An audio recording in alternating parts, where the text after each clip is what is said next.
शुक्लं वरदरं विष्णुं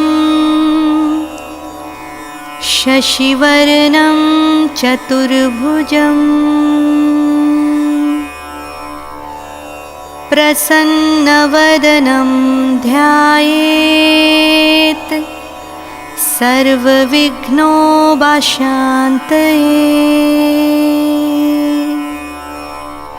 व्यासं वसिष्ठनप्तारं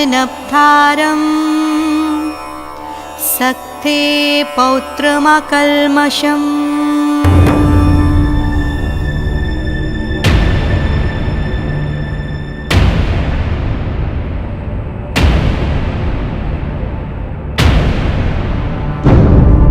आश्चर्यजनक, अकल्पनीय। प्रजापति दक्ष की पुत्री से और क्या अपेक्षा रखते हैं आप ऋषि कश्यप?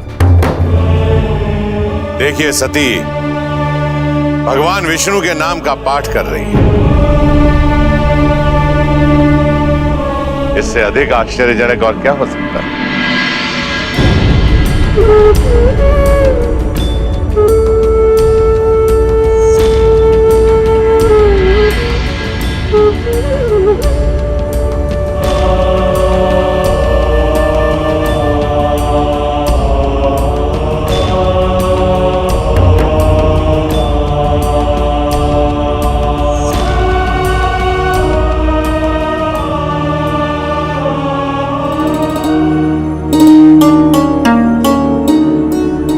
सती,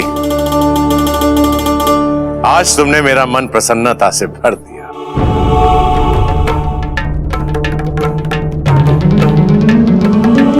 मुझे मेरी पुत्री वापस मिल गई।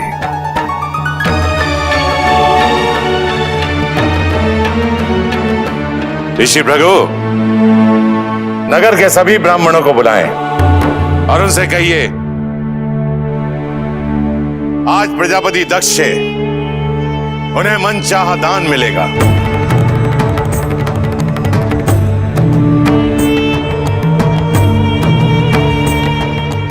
आयुष्मती भव।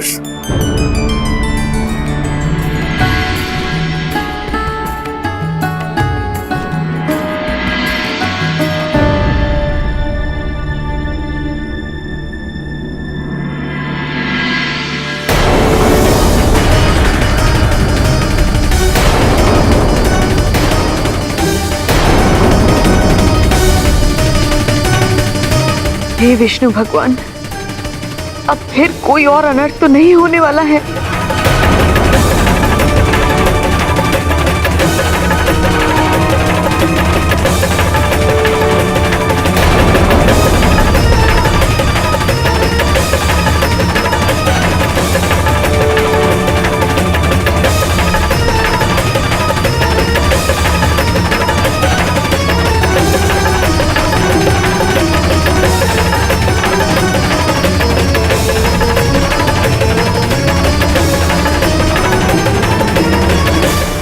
सती, इसे अब तक? ये केवल एक पत्थर है पिताजी। इसका मेरे जीवन में कोई महत्व नहीं। इसे मैं इस भवन में आपकी आज्ञा के बिना लेकर आई थी, इसीलिए इसे विसर्जित करने से पूर्व आपकी आज्ञा लेना चाहती थी।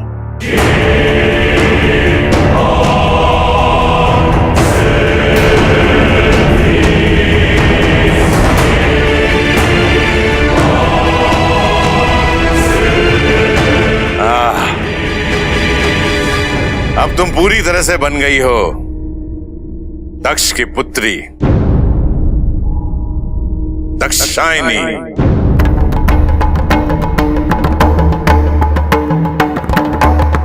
ऋषि भृगु, सभी दास दासियों और राग रागनियों से कहो कि वो सती के साथ नदी के तट पर गाते बजाते जाएं, ताकि सबको पता चल जाए कि सती शिव को विसर्जित करने जा रही है।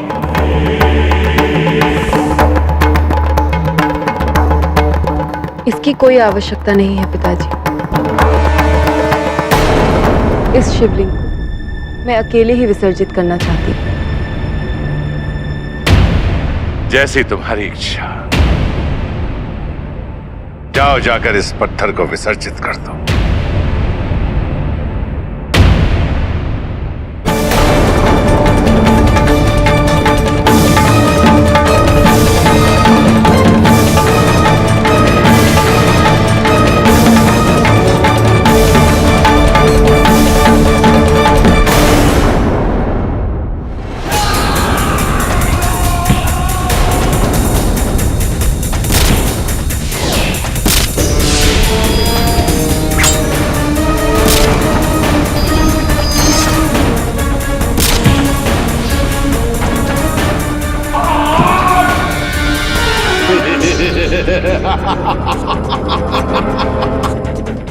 मैं तारकासुर हूं, तारकासुर, असुरों में महासुर, तारकासुर।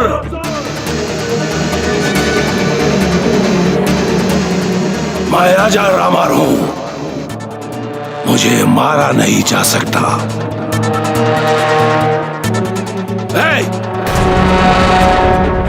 वार करो मुझ पर, वार करो।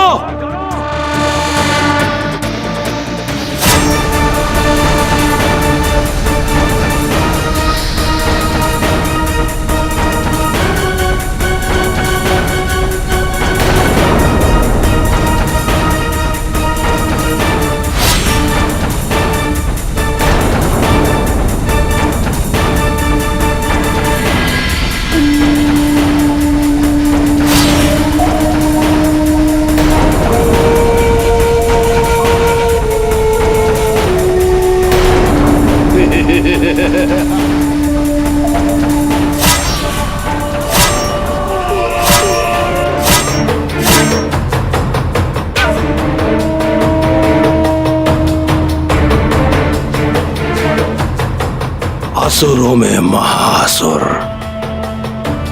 तारकासुर।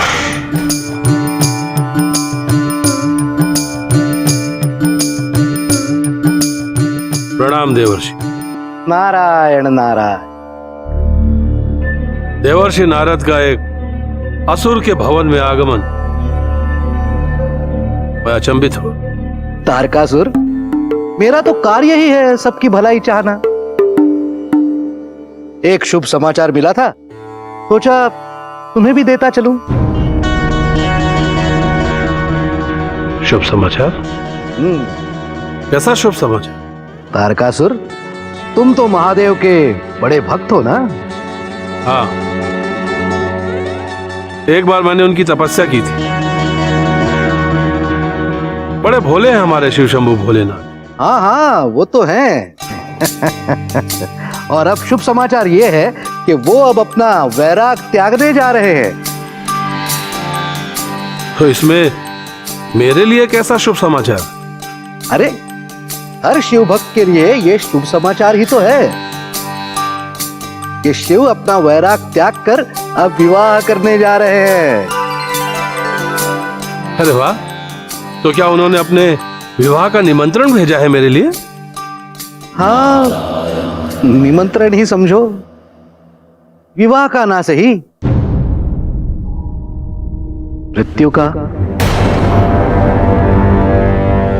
मृत्यु का?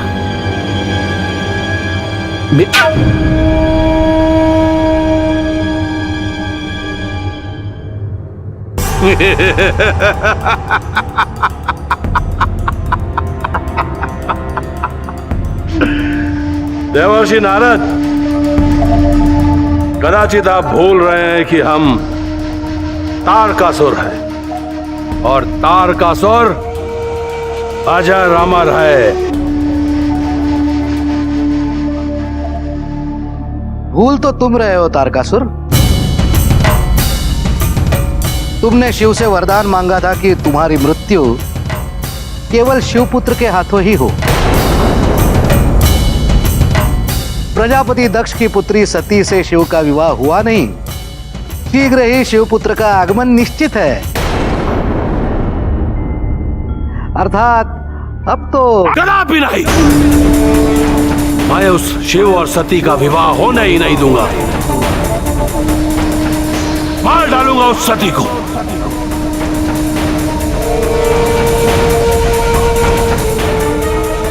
इस तारकासुर को अमर रहना है तो सती की बलि चढ़ाना आवश्यक है।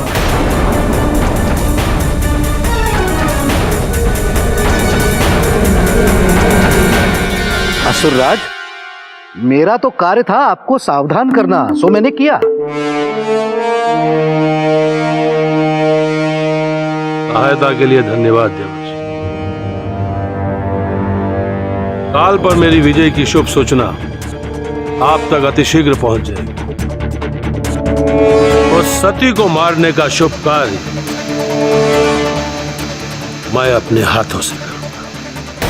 अरे नहीं नहीं तारकासुर, यदि तुम ऐसा करोगे तो बड़ा अनर्थ हो जाएगा। आपके कहने का तात्पर्य क्या है? मुझे उस सती को नहीं मारना चाहिए? नहीं नहीं, मुझे भय यह है कि यदि तुम ऐसा करोगे तो देव और असुरों में संग्राम छिड़ सकता है। तो इसमें भय कैसे? लड़ने दीजिए संग्राम। बिना सेनापति के लड़ेंगे कैसे तारकासुर? असुरों के कुलगुरु शुक्राचार्य तो तपस्या में लीन है। कौन संचालित करेगा आपकी सेना को?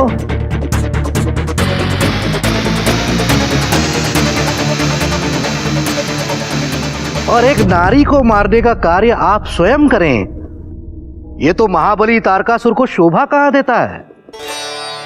सारा संसार उपहास करेगा आपका। मेरी माने तो यह कार्य आपके किसी योद्धा से करवाएं, वो भी गुप्त रूप से। और एक नारी को मारने का कार्य आप स्वयं करें, यह तो महाबली तारकासुर को शोभा कहां देता है। सारा संसार उपहास करेगा आपका। मेरी माने तो यह कार्य आपके किसी योद्धा से करवाएं, वो भी गुप्त रूप से। ठीक है देवर्षि, जैसी आपकी इच्छा। नारायण नारायण। अब मैं तो चला। प्रणाम देवर्षि। नारायण नारायण नारायण नारायण नारायण नारायण।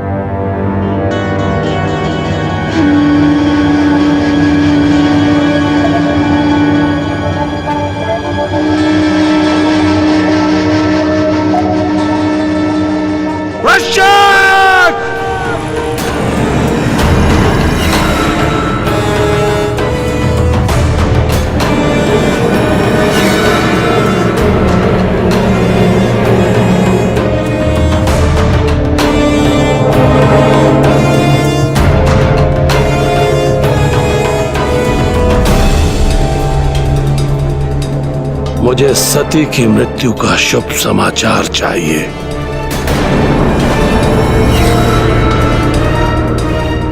शीघ्रातिशीघ्र।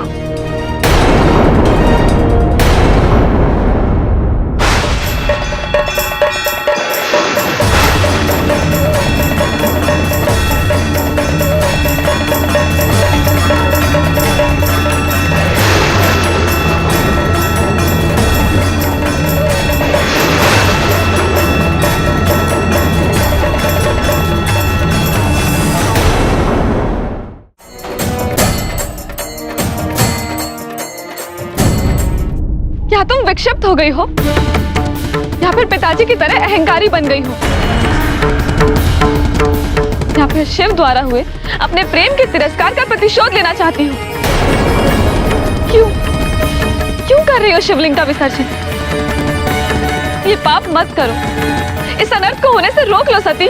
अनर्थ तो तब होता दीदी जब शिव का मेरे जीवन में कोई अर्थ होता। इस निरर्थक और व्यर्थ पत्थर को अपने पास रखने का क्या औचित्य है?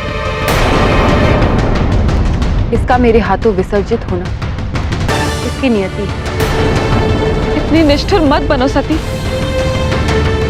अपने हृदय के साथ छल मत करो। करना ही है तो शिव को पाने की चेष्टा करो। कहा ना मैंने, इन बातों का मेरे लिए अब कोई महत्व नहीं है। अब मेरा शिव से कोई नाता नहीं। क्या कहा? शिव से तुम्हारा कोई नाता नहीं? भूल गई, वो तुम्हारा प्रेम है, तुम्हारे जीवन का आधार है, उद्देश्य है, अर्थ है। कहा ना मैंने, शिव का मेरे जीवन में कोई अर्थ नहीं। मैं केवल वो कर रही हूँ जो एक प्रजापति की पुत्री को करना चाहिए। मैं अपने सभी कर्तव्यों का पालन कर रही हूँ। आप मेरे मार्ग में बाधा ना डालें। मैं तो केवल तुम्हें मार्ग पर लाने का प्रयत्न कर रही हूँ। पिताजी और परिवार के दुख का कारण शिव नहीं, उनका अहंकार है। वही अहंकार जो मुझे और रोहिणी को विधवा बनाने वाला था। और आज अगर हम दोनों बहनें और माता प्रसूति सुहागिन है तो केवल शिव की कृपा से। और तुम तो स्वयं इस बात की साक्षी हो। आपकी बात समाप्त हो गई या कुछ और भी कहना शेष है? तुम्हें क्या लगता है पिताजी के अहंकार को समर्थन देकर तुम उनका हित कर रही हो? याद रखना सती, अहंकार की खेती में केवल दुखों और कष्टों की उपज होती है। शिव के साथ तुम्हारे मिलन में हम सबका कल्याण है। मेरे द्वारा इस शिवलिंग का विसर्जित होना अटल है। क्षमा कीजिए दीदी, मुझे देर हो रही है। अपनी इच्छा पूरी कर लो, परंतु अनश्वर और सनातन शिव का विसर्जन असंभव है। तुम चाहकर भी शिव का विसर्जन नहीं कर पाओगी। घर से तो शिवलिंग को हटा दोगी, किंतु अपने हृदय से शिव को मिटा पाओगी? प्रेम नहीं तो घृणा के रूप में ही सही, शिव सदैव तुम्हारे हृदय में रहेंगे। भगवान विष्णु और पिताजी द्वारा बताए गए मार्ग पर चलकर मैं शिव का नाम अपने हृदय से सदा के लिए मिटा दूंगी।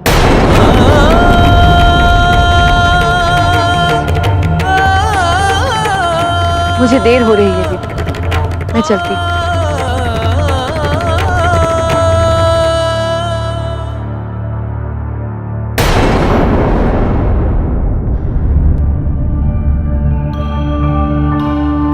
स्वामी, सती ये कैसा अनर्थ करने जा रही है?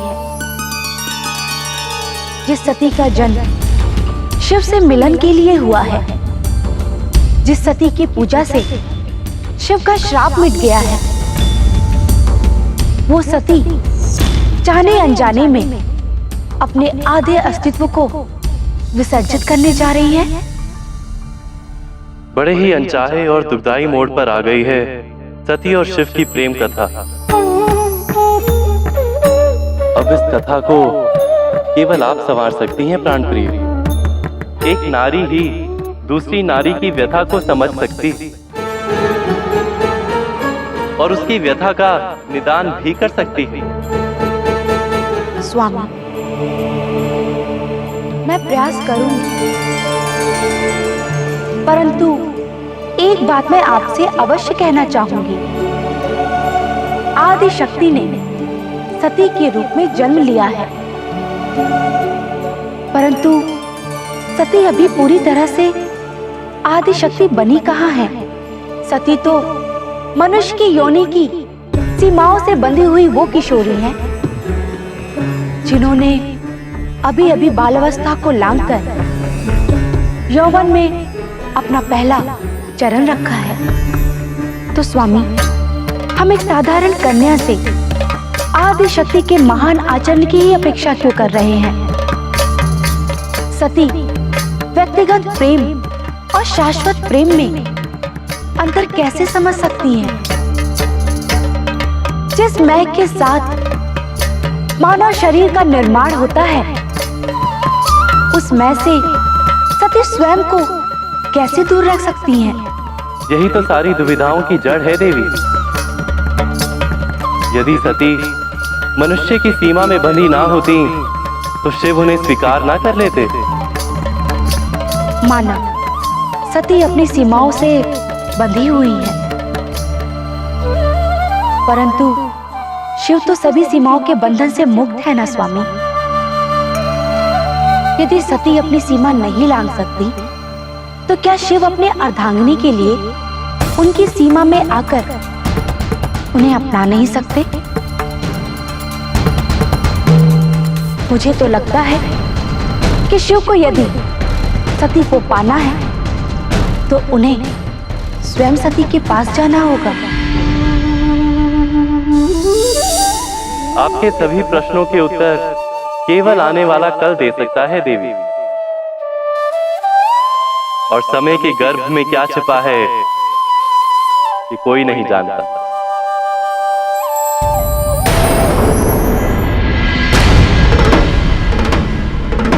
प्रभु, आपके वरदान ने तारकासुर को सती के प्राणों का शत्रु बना दिया है। देवर्षि, कौन है ये तारकासुर जो माता सती को हानि पहुंचाना चाहता है? मैं अभी जाकर उसके प्राण हर लेता हूं। नंदी, तारकासुर के प्राण तो स्वयं महादेव भी नहीं हर सकते। उस तारकासुर की मृत्यु केवल शिवपुत्र के हाथों हो, यही वरदान दिया है स्वयं महादेव ने उसे। उसने जब सुना कि आदिशक्ति ने शिव से विवाह करने के लिए सती के रूप में जन्म लिया है, तो वो सती के प्राणों का शत्रु बन गया। अब सती नहीं रहेगी तो शिव के साथ विवाह कैसे होगा? विवाह नहीं होगा तो पुत्र कैसे होगा? और पुत्र ही नहीं होगा तो तारकासुर को मारेगा कौन? वो तो अमर बन जाएगा।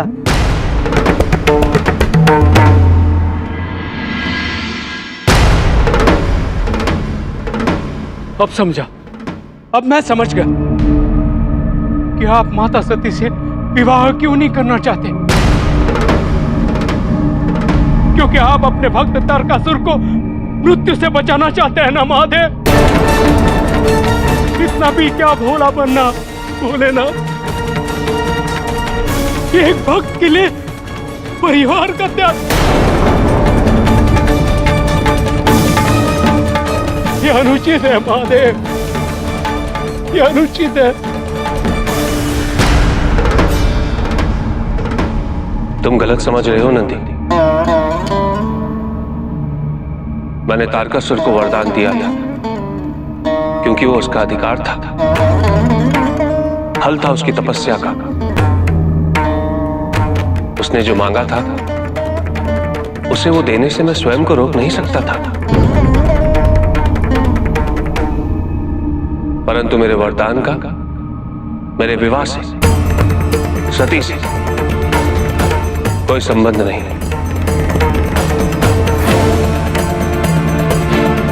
मैं सती के प्रेम को केवल इसलिए स्वीकार नहीं कर रहा क्योंकि सती अभी शिव के प्रेम के योग्य नहीं हुई।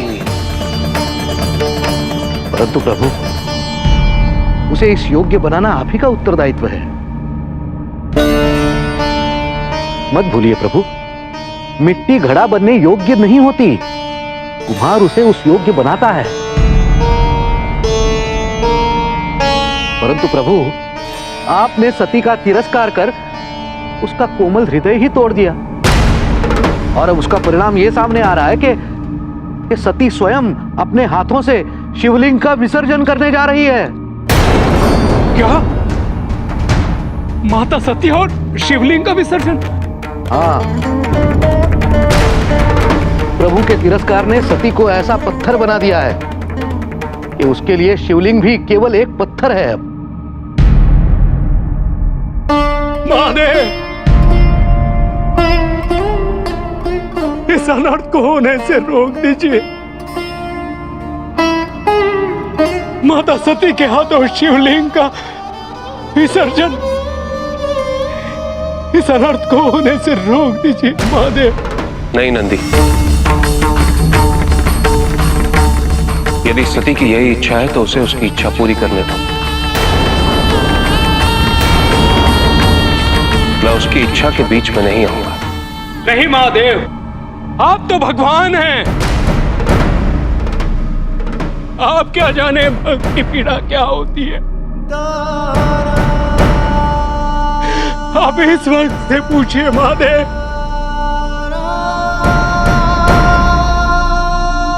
कि माता सती के हाथों शिवलिंग का विसर्जन ये भक्त देख पाएगा? नहीं महादेव, नहीं। आप माता को रोकना नहीं चाहते तो ना रोकी, परंतु मैं रुकने वाला नहीं हूं महादेव। अपने प्राण त्याग दूंगा, किंतु माता सती के हाथों शिवलिंग का विसर्जन नहीं होने दूंगा।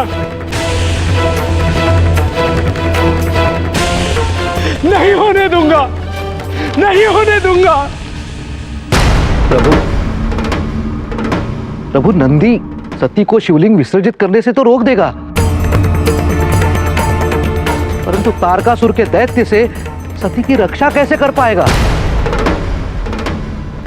प्रभु, आप ही को कुछ करना होगा। सती के प्राणों की रक्षा करनी होगी प्रभु।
संसार सारम भुजगेन्द्रहारम कर्पूर गौरम करुणावतारम संसार सारम भुजगेन्द्रहारम।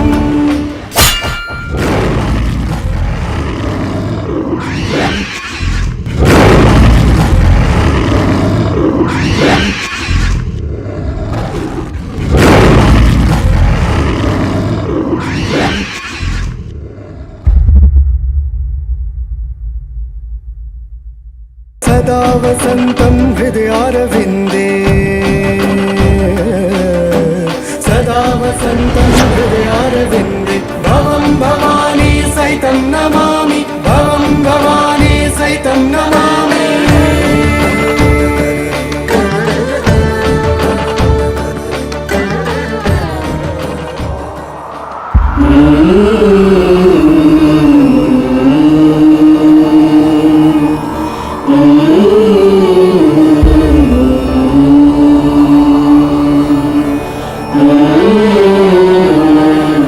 सती, मैं तुम्हें शिवलिंग को विसर्जित करने से रोकने के लिए नहीं आया।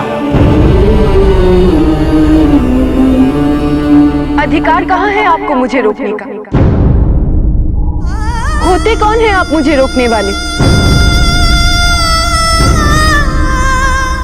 पहले संकट में डालना, फिर स्वयं बचाना। आप होते कौन है मुझे बचाने वाले? आखिर नाता ही क्या है हमारा? मुझे आपकी दया की कोई आवश्यकता नहीं।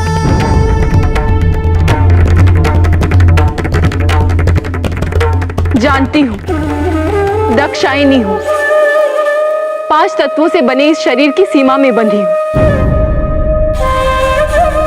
उस दिन आपने मुझे अयोग्य कहा था,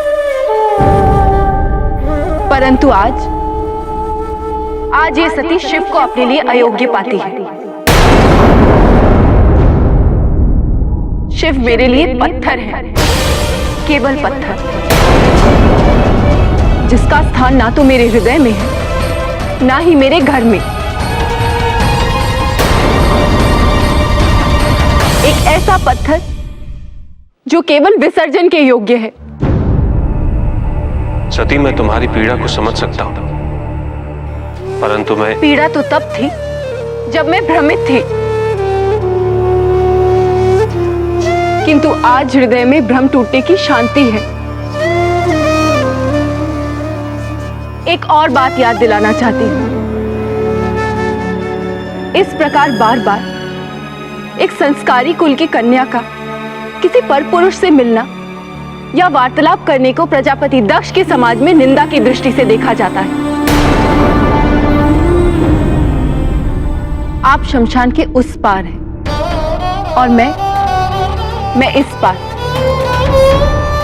हमारे बीच शमशान की यह सीमा रेखा सदैव रहेगी। आशा करती हूं कि आप उस सीमा रेखा को लांघने का प्रयास कभी नहीं करेंगे।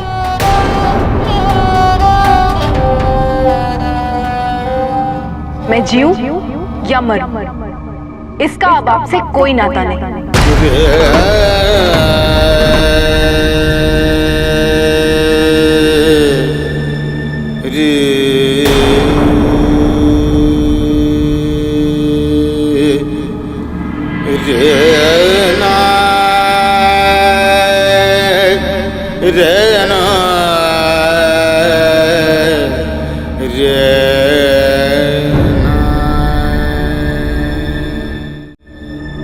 महादेव, रोक लीजिए माता को, माता सती को रोक लीजिए, रोक लीजिए।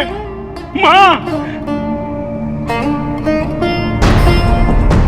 किस बात का दंड दे रहे हैं आप माता को?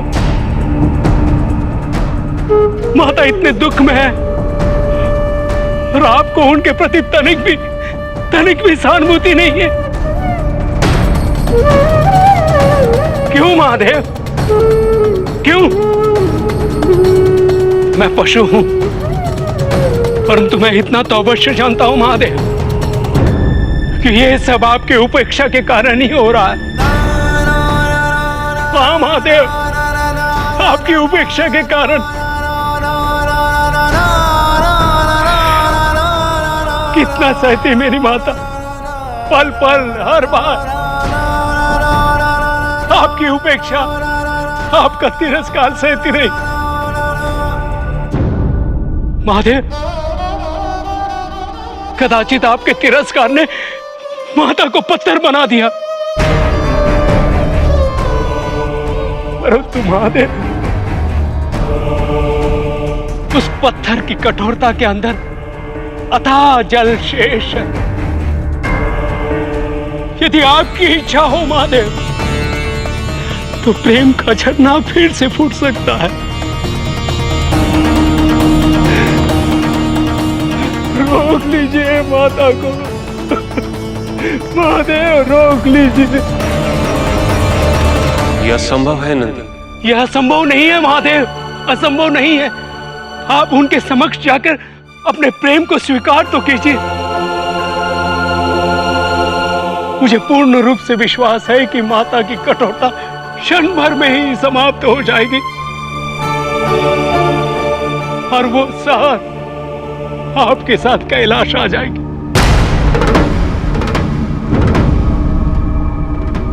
महादेव, सोच विचार में समय नष्ट मत कीजिए।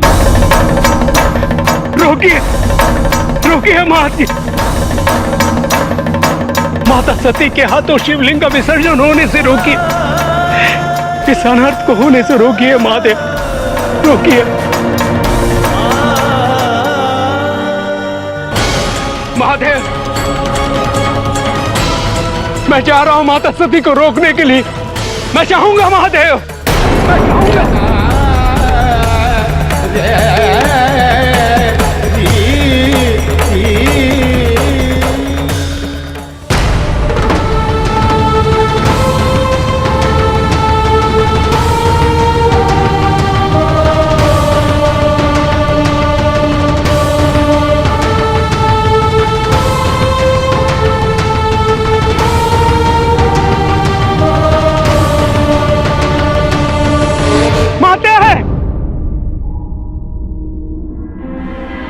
रुक जाइए माते,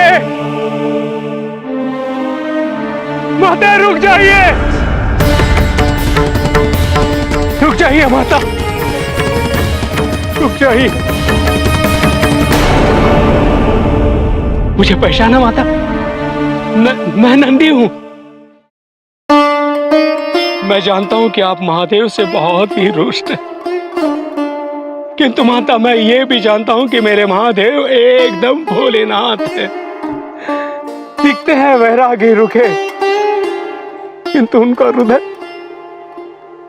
बहुत कोमल है माता। किंतु मैं ये भी जानता हूं माते कि आज आप दोनों के बीच जो कुछ भी हो रहा है वो प्रेम की अधिकता के कारण हो रहा है। जितना आप दोनों एक दूसरे को प्रेम करते हैं उतना संसार में कभी किसी ने किया नहीं होगा माते। प्रतीत होता है उन्होंने बहुत कुछ सिखाकर भेजा है तुम्हें, पर मुझे इन सब बातों में अब कोई रुचि नहीं। नहीं माता, नहीं नहीं, मैं अपनी इच्छा से ही आया हूं भागते हुए। दास होना शिव का देखा नहीं गया इसलिए चलाया माते। आप शिवलिंग को विसर्जित करने का विचार त्याग दीजिए माते, त्याग दीजिए, यह अनर्थ मत होने दीजिए। और जो शिव ने मेरे साथ किया, क्या वो अनर्थ नहीं था? अब ये बातें मेरे लिए निरर्थक है। कोई अर्थ नहीं है इस शिवलिंग का मेरे जीवन में। नंदी, हट जाओ मेरे मार्ग से। हट मत कीजिए माते, हट मत कीजिए। शिव का विसर्जन असंभव है माते। यह संसार शिव से ही निर्मित है माते, और प्रलय के समय शिव में ही विलय हो जाता है इस संसार का। फिर किसी नदी में ही शिव का विसर्जन कैसे हो सकता है माते, कैसे हो सकता? आप तो स्वयं आदि शक्ति है, अर्धांगिनी है शिव की। आपको ये करना शोभा नहीं देता माते। नहीं, मैं आदि शक्ति नहीं हूं। मैं दक्ष की पुत्री दक्षायनी हूं।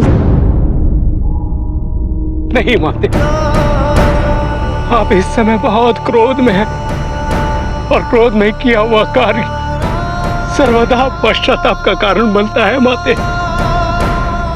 मेरी आपसे विनती है कि आप शिवलिंग को वापस ले जाइए। मुझे विश्वास है कि जब आपका क्रोध शांत हो जाएगा, इस अनर्थ को करने के बारे में आप सोचेंगे भी नहीं माते। दाक्षायणी अपना निर्णय वापस नहीं ले सकती। हटो मेरे मार्ग से। नहीं माते नहीं, आप जो चाहे करें, भले आप मेरे प्राण ले ले माते, किंतु ये महादेव का सेवक शिवलिंग का विसर्जन होते हुए नहीं देख सकता, नहीं देख सकता माते। माते, मेरी आपसे विनती है, इसे मुझे दे दीजिए, दे दीजिए माता, दे दीजिए। पर मैं यही सोचकर दे रही हूँ कि मैंने इस शिवलिंग को विसर्जित कर दिया है। सदा के लिए शिव को अपने जीवन से निकाल दिया है मैंने।